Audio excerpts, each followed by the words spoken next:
panorama ferroviaire de l'orateur qui m'a précédé, qui était très intéressant du reste. Je cite souvent la région, vous le savez, comme une vache à lait. Je crois que là, nous sommes dans un domaine, en effet, où je rappellerai quand même, ayant une certaine ancienneté dans cette Assemblée, que depuis des années, nos relations avec la SNCF ont toujours été difficiles et même tumultueuses. Dures négociations lors des discussions pour l'établissement de contrats, des dispositions contractuelles et trop souvent non-respect des engagements de SNCF, notamment sur la ponctualité des trains ou leur régularité. La région, reconnaissons-le, et je le fais avec plaisir, a toujours tenu ses engagements au plan financier, ne serait-ce que pour l'achat des rames des TER. Au plan plus matériel, nous nous sommes même engagés, hors compétence sur le principe, à remettre en état un certain nombre de petites lignes intra-régionales en partenariat. Ceci vu l'état de délabrement dû au manque d'entretien, rappelons-le, du réseau de la part de l'État. Celui-ci doit s'engager, enfin, non seulement à restaurer, mais à moderniser et à développer le réseau dont il est, je le rappelle, le propriétaire. Le résultat de nos efforts fut pour notre région une augmentation de l'offre de transport, elle a été citée, comme une augmentation, ainsi que le cite votre document, augmentation de la fréquentation de 33% en 5 ans.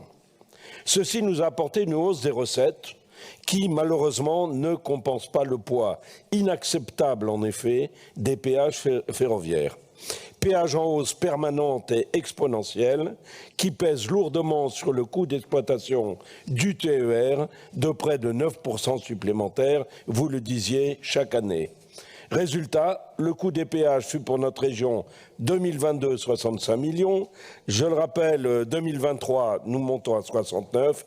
Le SNCF Réseau prévoit 82 millions 2024, estimant de plus que cette évolution est parfaitement cohérente et soutenable pour les finances régionales. Elle nous dit par là, en fait, accepter et payer. Circuler et payer, circuler, il n'y a rien à changer, c'est inacceptable. De plus, ces hausses importantes s'inscrivent dans un contexte non satisfaisant malgré tout, puisque la baisse du taux de ponctualité s'accentue un petit peu plus en 2022. Alors l'État doit remplir son rôle et obliger SNCF Réseau à prendre sa juste part financière, surtout lorsque l'on apprend que la SNCF a réalisé cette année un bénéfice record de 2,4 milliards. Il est impensable, et surtout dans le contexte économique actuel, d'accepter de telles augmentations des tarifs des péages qui se répercuteraient, en fin de compte, pourraient se répercuter sur les voyageurs. La région doit mobiliser ses ressources pour protéger les voyageurs face à ces hausses. Elle le pourrait d'autant plus qu'elle aurait eu les ressources nécessaires pour préserver l'offre ferroviaire si elle n'était pas allée dilapider des dizaines de millions d'euros dans la ligne Pau-Canfranc. Surtout, Edwige Jage le rappelait ce matin, lorsque le rapport du Conseil d'orientation des infrastructures conseille à nouveau à l'État de ne pas participer au financement de celle-ci. Ceci étant, l'avenir n'est pas plus serein quand on apprend par l'Association des régions de France que de nouvelles dispositions amèneront de nouvelles redevances sur les voies de service, sur le stationnement en gare ou la majoration des péages en heure de pointe. Dès 2023, une hausse de près de 10% est envisagée sur le périmètre des gares de voyageurs.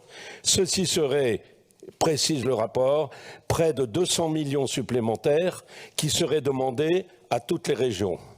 Combien pour la nôtre? Évidemment, nous le saurons peut-être. Toutes ces augmentations actuelles et à venir sont un véritable danger pour l'offre du service ferroviaire.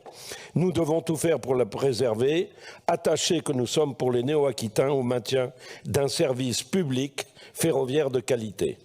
Alors pour finir, tout faire en effet, alors que l'ouverture à la concurrence des lignes TER se profile et qu'un premier sondage régional récent révèle que 60% des interrogés sont opposés à la mise en concurrence, comme notre groupe du reste. Aussi, nous nous associerons sans problème et pleinement à l'avis très défavorable de la région sur ce dossier. Je vous remercie. Merci. Jean Dionis.